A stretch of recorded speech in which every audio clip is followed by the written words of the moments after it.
Welcome back to Nomad Garage. In this episode, we're working on the 55 Nomad. We're gonna sand it all down and polish it and get a mirror-like finish. So if you like shiny, hang around.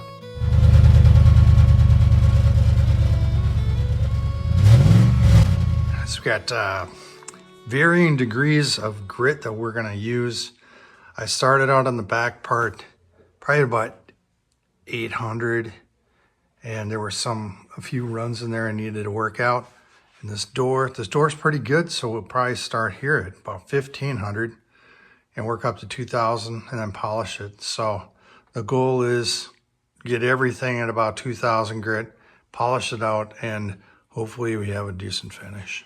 I got my sanding block, and I mix a little bit of soap with the water. Then I just spray it down and then sand it out.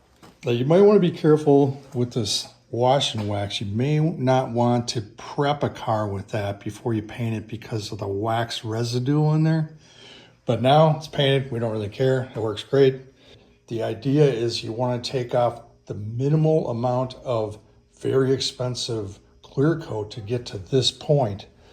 And then these areas like here, I need to come back and sand that further so all that darker part disappears. There's some over here too, a lot in this door, so I might have to step down to 1200 grit.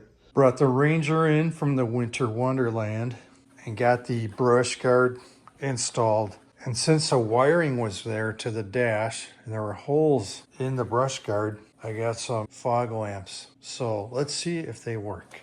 Of course they're gonna work. Get our little button here on the dash. There they are, lit up.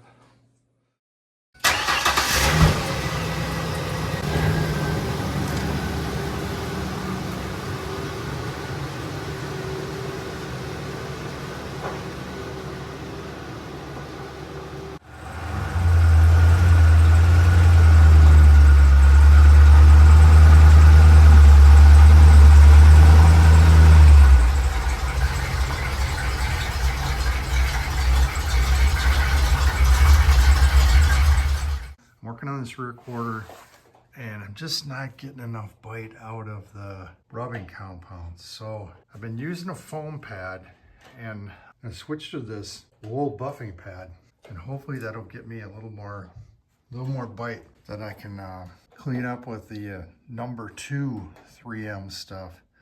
So we'll see how this works out. So I went over the whole fender with rubbing compound and this wool pad, and I got it to where I think I want it to be. You can see there's haze in there, and that haze will get taken out in the second step. The wool pad I'm using is a Master Pro refinishing pad, number 67799. And that's a hook and loop style.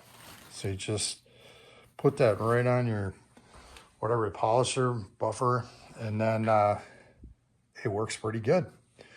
I used this perfected compound, rubbing compound, number 1. Now we're gonna move on to this one, the machine polish, number 2.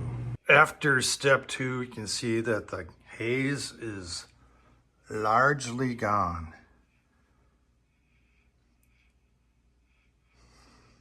Now we're ready for the final step. Final step is number 3, the perfected ultra fine machine polish. So this is going to reduce or produce a swirl-free finish even on black vehicles. This one's pretty dark, and quickly and effectively remove fine machine polish swirls.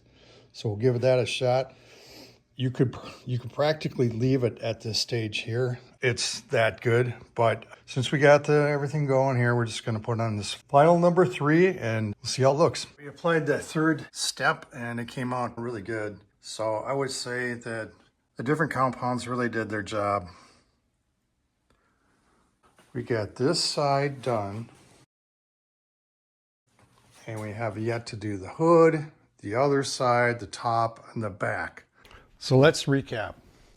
I started at 1000 grit, worked up to 1200, then 1500, then 2000, the whole thing with some rubbing compound number 1, Had to use a wool pad on the rear quarter. That came out pretty good. And after that, went to number 2, then to number 3. So a couple things to keep in mind. 3 things actually.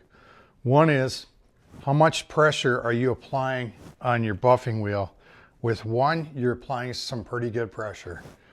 Number 2, moderate pressure. And then number 3, hardly any pressure at all. You're just letting the compound do the work. And then the next thing is you gotta keep your pads clean. Keep them off the floor as much as possible, because if that thing's whipping around at whatever, how many RPMs per minute, that's redundant. You get 1 grain of sand in there and that can wreck your whole day. So you got to keep that clean. The third one is you may have to do more than 1 pass, especially like on the rubbing compound. So you go through it and you apply that and then you wipe it all off. You take a look. Maybe it's still a little bit not wherever you want it to be. Well, do it again. So you might have to do it 2, maybe even 3 times in some areas. And then the number 2, you might have to hit that a couple of times. By the time you get to number 3, it's usually 1 and done. I'm gonna finish this up, the top, the hood, the other side, the back, and I'll probably do that. I'll probably cut this episode right here and then do all that and then come back and then we'll start putting stuff on the car. Thanks for watching, and we'll see you when this is all done.